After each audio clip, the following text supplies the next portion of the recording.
On today's Cronkite Sports Now, we catch up on the latest news around the Cactus League. We head to Sin City for the Pac-12 basketball tournament, and at the ISM Raceway, the cars aren't the only things going fast. Hello and welcome to today's Cronkite Sports Now. I'm Ashley Mackey. Thank you for joining us. We lead off by taking you to a couple spring training sites around the valley. Let's start off with Caitlin Limley in Mesa with the Oakland A's.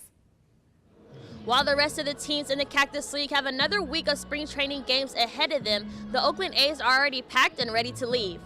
First thing tomorrow morning, the A's will be departing Arizona and heading to Tokyo, Japan. The A's will play their last game here in Arizona today against the Cubs before the nearly 6,000-mile journey halfway across the world.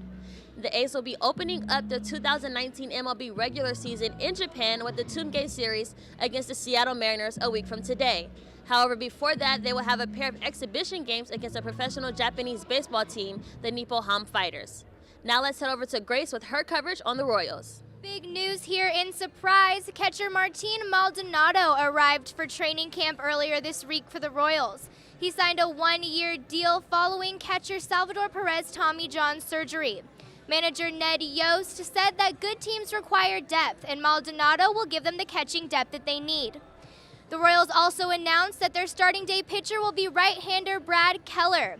Keller will be the second youngest opening day starter in franchise history. He will take the mound today against the Indians here in Surprise. Now, back to downtown Phoenix. Thanks, Grace. Now we'll take you from Phoenix to Las Vegas for the Pac-12 basketball tournament, where the Arizona Wildcats have just finished up their first round game against USC.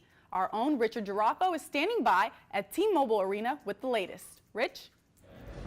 Right you are, Ashley. And after winning 3 of the last 4 Pac-12 tournament titles, it's an early exit for the University of Arizona Wildcats, falling to USC by a score of 78-65. Leading the way for the Wildcats in their losing effort was Ryan Luther. The sniper had 16 points on the night, but it just wasn't enough. On the other end for the Trojans, Benny Bucket scored 22 of his own with 11 rebounds. It's just too much for UA to overcome. Now this disastrous season is finally over for the Wildcats. They can look forward to much better things coming in. Nico Mannion, Josh Green could have the Wildcats in a very different spot this time next year. As far as the Sun Devils go, they play tomorrow. After earning their first bye in a couple of years, they will take on the winner of UCLA and Stanford, where they play later tonight. So in Las Vegas, I'm Richard Girafo. Back to you. Thanks, Rich. In Vegas, the Sun Devils will be looking for their first Pac-12 title in program history. And as Eliav Gabay explains, a key component to that is redshirt junior forward Romello White.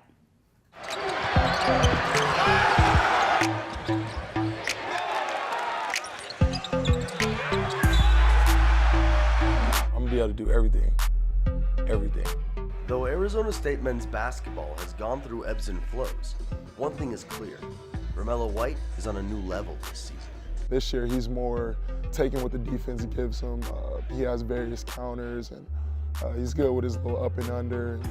His positioning off the ball is just getting better. He's learning how to duck in, and catch guys sleeping, and get easy touches. His low post presence seamlessly fits the role he plays for Big Guard U.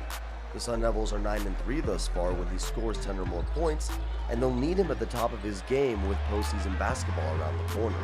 Now I feel like they go to me more, and they actually give me the ball more and look for me to score and play defense inside, and pick and roll coverage is big. He's kind of the backbone of our defense. He's the final line, and he's in there getting big rebounds and scoring for us in the paint. And you know, we've relied on outscoring opponents in the lane, and he's a big part of that. White attributes much of his improvement to former NBA All-Star Jerry Stackhouse, who has coached White since he was 15. Working with Jerry over the summer really helped me out a lot. He said last year I was kind of rushing things, and I was kind of just going in there and just trying to do bully people, and it sometimes it wasn't working. So he told me to work on my footwork, body control, just all that. While the numbers show a slight decrease in points and rebounds per game from last season to this one, White's improvements go beyond the stats, as his maturity on the court and in the weight room has come a long way. His movement efficiency has improved, and that just enables him to get up and down the court a lot better. In terms of explosiveness, some of the dunks that he's had this season, it's things that I never would have guessed he would have done back in June when I first met him. I feel like my body even got way better. So like I'm more lean, I can move better, move quicker. So like that's really helped. And as his body improves, so does his game. Further away from the basket and facing up and just going by him and using my moves rather than just doing like drop steps, stuff like that. Dribble, going by people, dunking it, step backs, all that. He's handling it, he's pulling out a variety of moves. I mean, he has something in his bag, but I would tell him don't get ahead of himself. Either way, White's importance to this program's success is evident. In Tempe, Eliav Gabay, Cronkite News.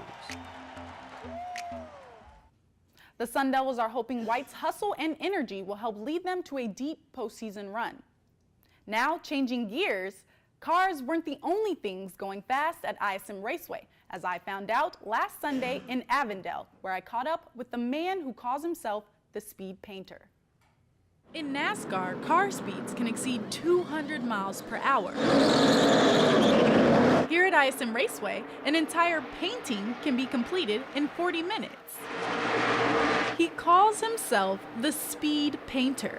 Bill Patterson has been painting since he was 4 years old, but today he paints the winning cars at the track, and he does it fast. I love painting in front of people. I love being here in this environment with the top quality racers and sponsors and the commitment to the engineers. I love being part of it. Once the race finishes, Patterson has about 40 minutes to create an entire masterpiece of the winning driver's car.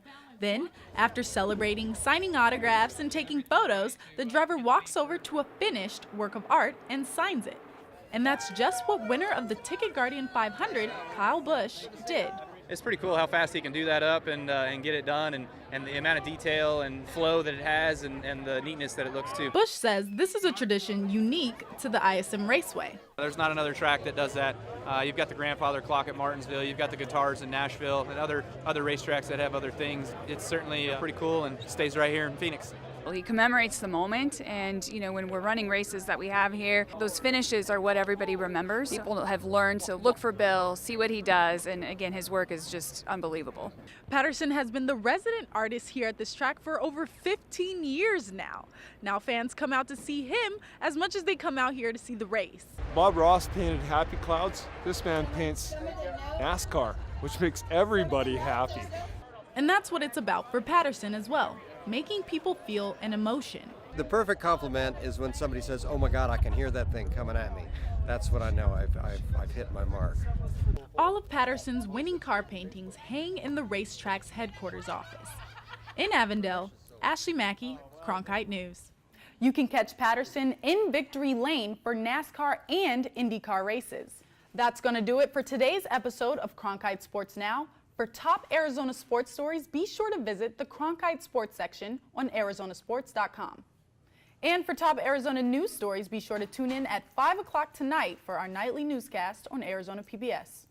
That'll do it for this episode of Cronkite Sports Now. Check back right here tomorrow. I'm Ashley Mackey. Thank you for joining us.